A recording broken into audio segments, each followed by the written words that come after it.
Hi, everyone. We have a little bit of everything today: robberies, bank fraud, narcotics trafficking, arson, and even massage parlors. Well, and we have some very familiar names: Mercurio, Bianco, Patriarca, to name a few, plus some we haven't covered yet: Joseph Puzzingara and Mickey Napolitano and his son, Little Joe. We won't be getting to Puzangara until next week for sure, and come to think of it, the massage parlors will probably have to wait too, I suspect. Trying to keep a promise that we made to our listeners. This episode was inspired by an email from one of our listeners, so instead of a mailbag Q&A, we have this episode today. We always joke that all roads lead to Maine because it appears that Dad was constantly feeding the feds information about Maine going back to the mid 1960s. And as odd as it may sound, Maine was a safe haven for all sorts of wise guys, including Orlando, Michael, Mickey Napolitano. Think about it. How many guys took it on the lam there? Jimmy Wasn't Flemmy, for one. Yeah, and wasn't Johnny Materano bringing Jimmy Flemmy like care packages up in the woods there? That's what I've been told. So I've heard. We have Richie sent them on wild goose chases up there. Vinnie Teresa and wasn't the Jade from The there? jade was from Maine too. The jade and the ivory thing that ended up on Cape Cod was stolen from Maine. So Maine was a happening place, but there was also an official, so to speak, mob presence there in the form of Mickey Napolitano. And before that, there was his dad, Joseph Big Joe Napolitano, who in 1924 was slinging morphine in Portland. And there was Mickey's son, Little Joe Napolitano, too. And who could forget Little Joe? And the family is still in Portland and highly respected members of the community. I was reading a lovely tribute to one of the grandsons who passed away a few years ago. And one of Mickey's other sons was also a very prominent, Mhm. highly respected member of the community. So it's nice to see the chain broken. And after all, isn't that the point? You hustle to give your kids a better life so they don't have to suffer. Exactly. It isn't always the case, but it should be. Okay, before we get started, I know you have something that you want to get off your chest. Okay, well, it seemed appropriate to bring this up given the content of this episode because we keep mentioning intel laundering. Recently, we've been looking at part of Richie's informant file and the notes made by the U.S. Attorney's Office from 2002. There are notes in the margins about a handful of statements that Richie told the authorities he didn't make. Statements that the other authorities also felt weren't made by Richie as they refused to prosecute him. Even Special Agent Larkin, one of Richie's early handlers, along with H. Paul Rico, said in sworn statements that he did not recall hearing Richie make those comments. And there are other instances in those same 302s where Rico attributes statements made by Stevie Flemmy directly to him as coming from a different unidentified informant. These are just small examples of it, but on multiple occasions we have seen information inserted into the news that were Rico's personal opinions or information illegally obtained via the wiretap or some other unsanctioned source, or sometimes just flat out fabrications. In this episode, we will see numerous instances of it in relation to Napolitano's story specifically. We've seen this in other non mob related research we've done over the years, too. Well, I remember first coming across it about a decade ago when I was looking at the WikiLeaks. I quickly realized that the process worked something like this. Someone in the government would leak information to Reuters, for example, and then that same information would find its way back into their intelligence reports. And then the journalist would run with the story, typos and all, and no one would bother to verify even one sentence of it. You'd see 10 news sources with the exact same story over and over, and we still see it to this day. It's the approved narrative, loose out there in the wild, and the damage is done. Exactly. It happens every single day. Screaming, roaring success story. So back to the Fed's version of it. So when we started looking at the views from the FBI, it quickly became clear that they were doing something similar. In many cases, it's unclear if the information is from a live source or if it's from the wiretaps. The lines were very, very blurred. I would say deliberately so because many, if not most, of the wiretaps were illegally installed. They could then launder the intel just like illegal funds, and that's how we came up with the phrase intel laundering as kind of a play on the idea of money laundering. And we'll dig deeper into this when we get to Jerry Angelo's wiretaps. Well, that's true because we recently discovered that it is highly likely that the wiretap at Jerry's in the 60s was also illegally installed. And it's very interesting that Dad submitted his affidavit to the Senate Committee on Organized Crime and Narcotics in March of 1965. And the feds got wind of it in April of 65. And Rico and Larkin swore out statements. The committee released their findings, including the illegality of the federal wiretaps, and like magic, the wiretap was disabled at the Coinomatic. I'm not saying that Dad had anything to do with that, but the feds knew their illegal wiretap days were numbered. And that's why they needed to watch the information that they were gleaning from the wiretaps.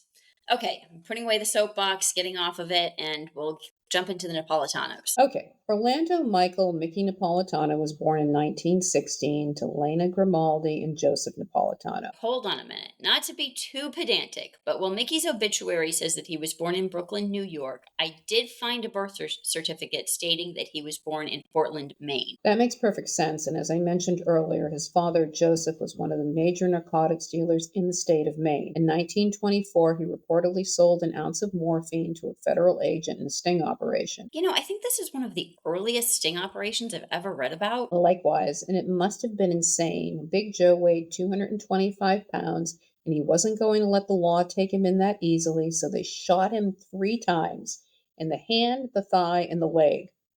Can you imagine? No. So I haven't been able to find a photo of him, but his World War I draft card described the then 30-year-old as tall, stout, and slightly balding. So that's the description of what Big Joe looked like. Big Joe ended up in the local hospital, chained to his bed with an armed guard outside the door. 5 months later, Big Joe was found guilty on the charge of selling drugs, but not on the charge of resisting arrest. In the meantime, the authorities discovered that Napolitano was not a U.S. citizen, despite reportedly having lived in the U.S. for 2 decades, so they started proceedings to have him deported.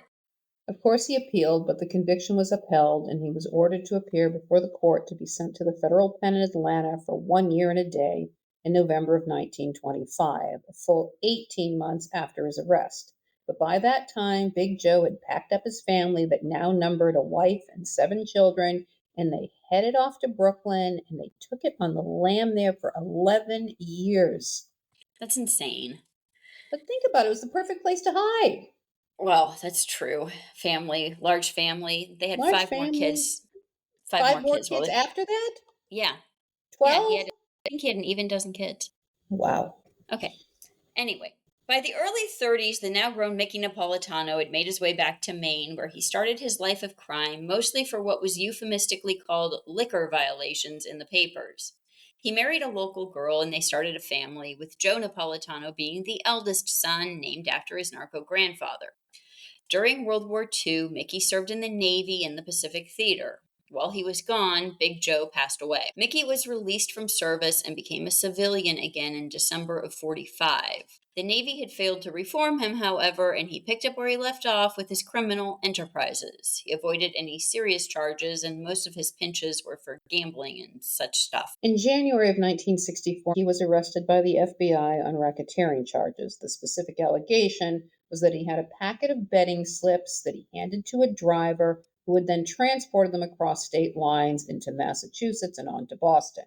He was sentenced to 2 years in a federal court in Boston in June that same year. Yeah, this timing's super interesting, actually. I wonder if they got the intel off the wiretap at Jerry's. Well, it's certainly possible. You're right about the timing for sure. In June of 1968, this one doesn't make any sense to me actually, Mickey was arrested for stealing $200,000 worth of merchandise from a jewelry store in Manchester, New Hampshire. The cops acted quickly and recovered most of the loot in Mickey's car. 7 months later, he pleaded guilty and was sentenced the following January to 30 months to 10 years in prison. Well, it's almost like they knew he was going to do it before he did it. You know what I Yeah. mean? Like almost Yep. like it was a setup. Interesting. But why is the timing so broad there Well, on the because sentence? it's one of those things like you get 25 to life.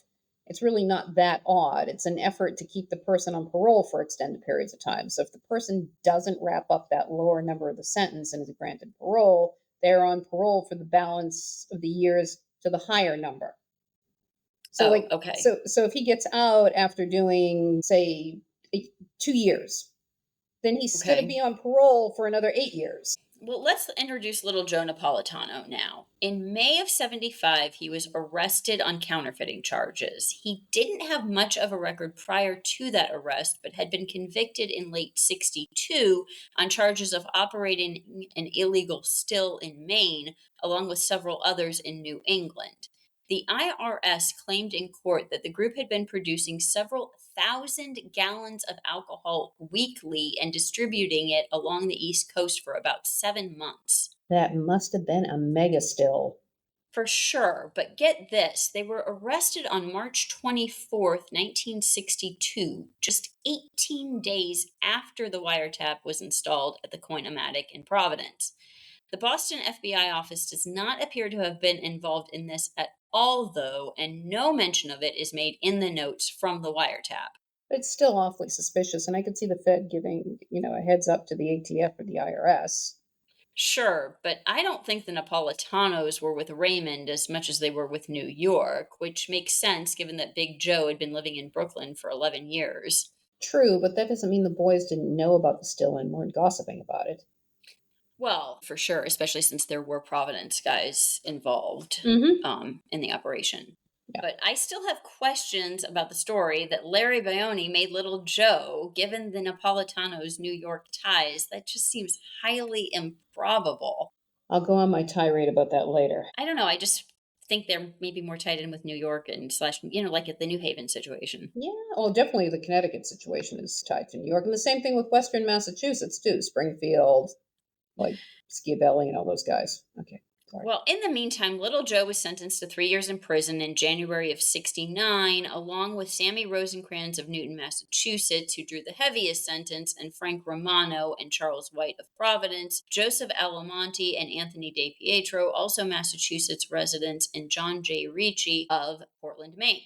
And I wonder if John Ritchie is somehow related to the Joe Ritchie who ended up labeled as a monster. Do you remember that video? I think it was the 60 Minutes video that our listener who sent this whole thing about Napolitano included in that email. Probably, but you're talking about the guy who had the rehab residence thing for the troubled rich kids, right?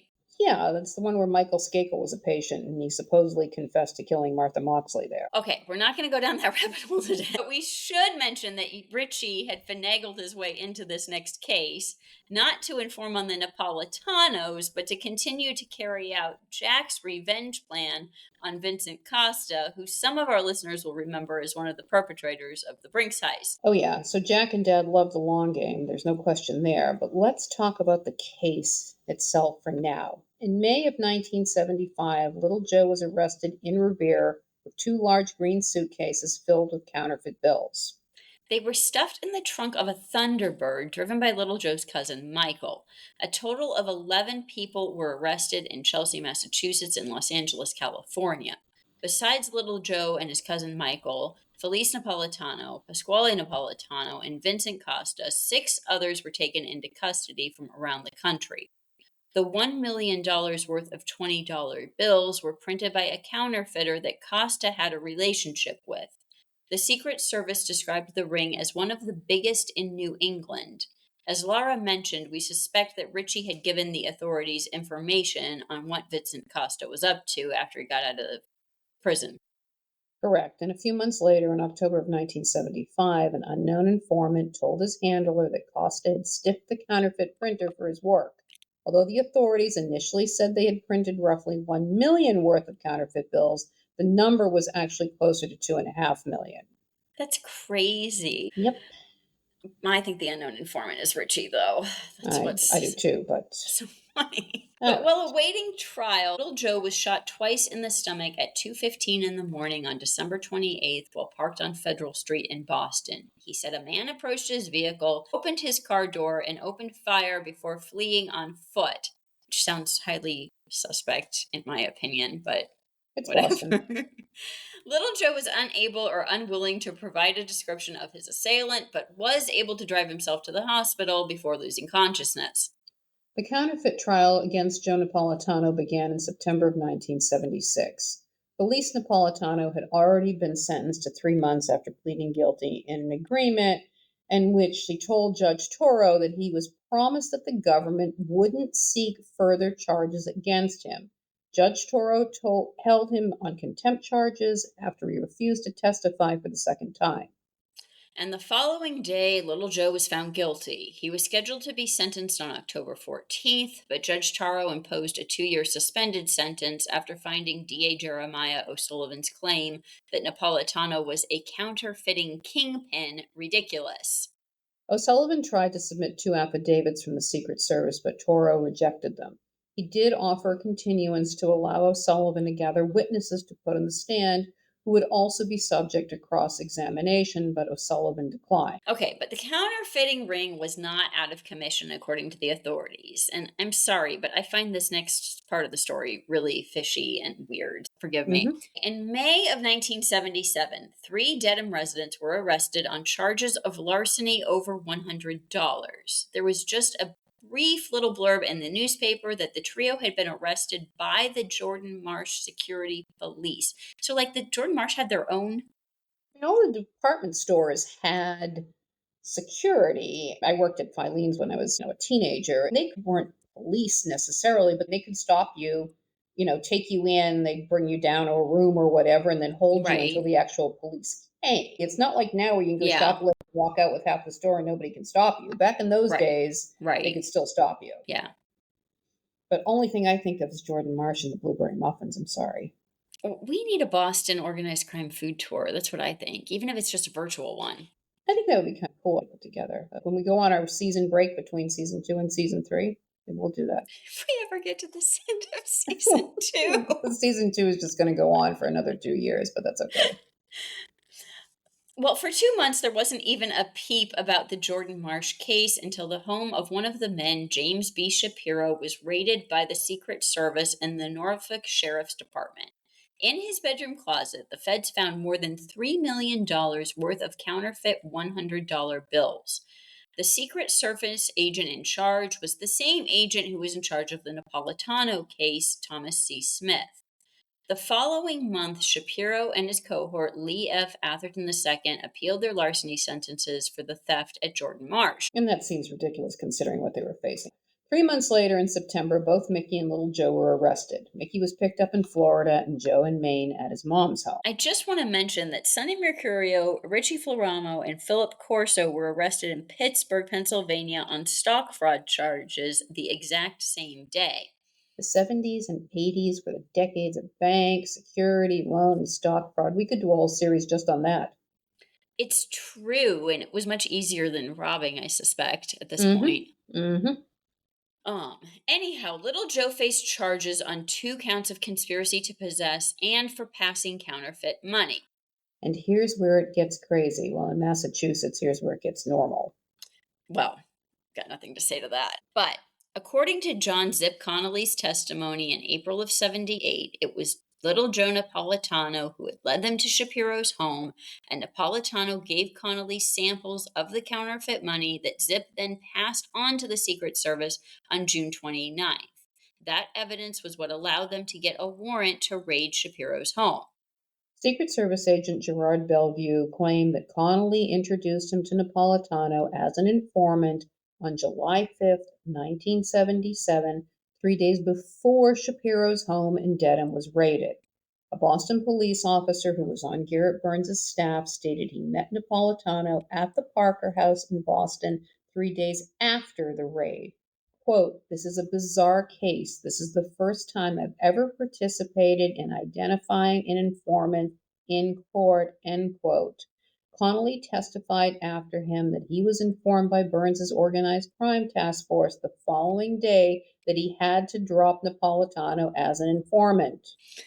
All of it makes me want to scream. More like it makes you want to punch someone. Hey, I'm not that kind of girl. I am. 3 weeks later, Connolly stated Napolitano called him to set up a meeting, but Connolly says that he refused. And then he claims that he made no promises to little Joe Napolitano. Oh, how familiar. Hello.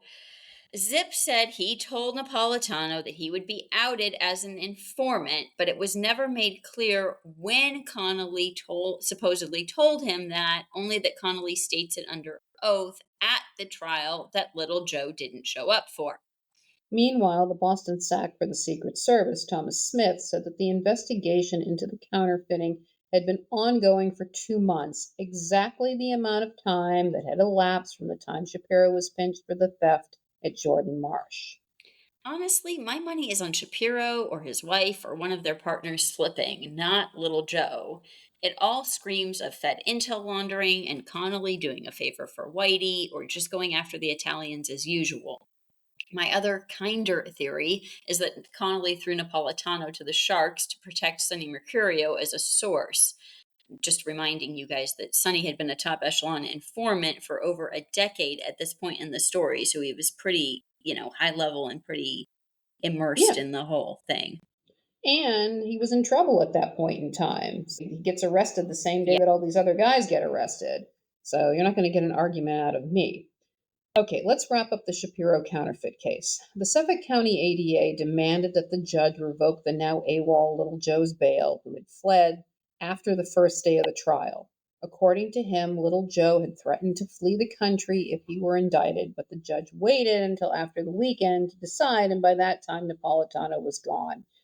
Connolly had taken the stand again and said that Joe could lead him to another $10 million in counterfeit loot and had given him two $100 bills as proof. So, good old attorney Harvey Brower, who was defending little Joe, told the court that he couldn't have been both a conspirator and an informant. He said that his client fled because he knew the feds were going to state in open court that he was an informant. The jury began deliberating against Joe and Ethel Rotondo Shapiro, the wife of James Shapiro, on April 13th. After 3 hours of deliberations, the jury returned guilty verdicts for both Joe and Ethel. Then on April 19th, 1978, Shapiro and Orlando Mickey Napolitano were given 3 to 5 year Walpole sentences in exchange for pleading guilty. Okay, now let's skip ahead to the real tragedy of the story. On Wednesday, September 6, 1978, little Joe Napolitano and John Jackie Giannone were found murdered in the trunk of a rental car at an intersection in Queens, New York. The neighbors reported the car parked there, and the rental company sent someone to pick it up, only to discover the bodies of little Joe and Jackie.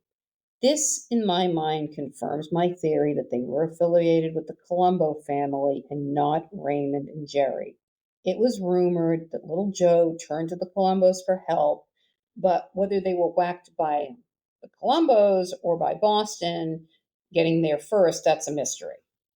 Well, the reporting made me crazy. They tried to say that little Joe asked the feds to reveal that he was an informant and that he was made by Ilario Zanino, aka Larry Bayoni, and served as a lieutenant in Raymond Patriarch's family. They also wrote that some of the wise guys knew for years that he was an informant and that the wiretap that Burns had running caught some of them on tape saying little Joe had a big mouth. And then they tried to drag Nicky Bianco into it. They reported that he was the now deceased Joe Colombo's right hand man all that time. And we get another version of how Nicky was made. I can't. What version of the number is this? Version number, I don't know, 3 or 5. I can't even keep track anymore. But it's going to get your dander up. I can guarantee you. They said that according to the wiretap at the Coinomatic, Raymond sponsored Nicky to be made in September of 1963 and that he sent him to New York for it to happen. But the books were closed. Well, someone forgot to tell the feds that. They also reversed the story about Nicky going to Rhode Island at the behest of Gallo to ask Raymond to help smooth things out in the Gallo-Profaci war. Didn't we just cover that the last episode? Yeah, and I thought it was the opposite. I don't know. I'm so No, it confused. was the opposite. But they said instead that Raymond sent Nicky to New York on his behalf, so that Nicky was living in Rhode Island at that time, not in New York, and that instead of Nicky going down at the behest of Gallo to have Raymond help make the peace, and remember that whole thing where they have on the tape that Raymond tells Nicky to put the gun in the barber shop and all that because Nicky was going back to New York that night because Nicky was living in New York. Well, talk about fake news. My head hurts. And that is absolutely intel laundering. But Hello. like most of the other homicides we've covered, the murders of little Joe and Jackie Giannone remain unsolved. Now, before we break our promise again, let's wrap it up today and we'll return next week with the massage parlors, Jerry and Julo, Joe Putzangara, and so much more. I'm happy to keep at least one of our promises. One promise? One? Only one? Ah. All right. Thanks everyone for listening. Bye. Bye.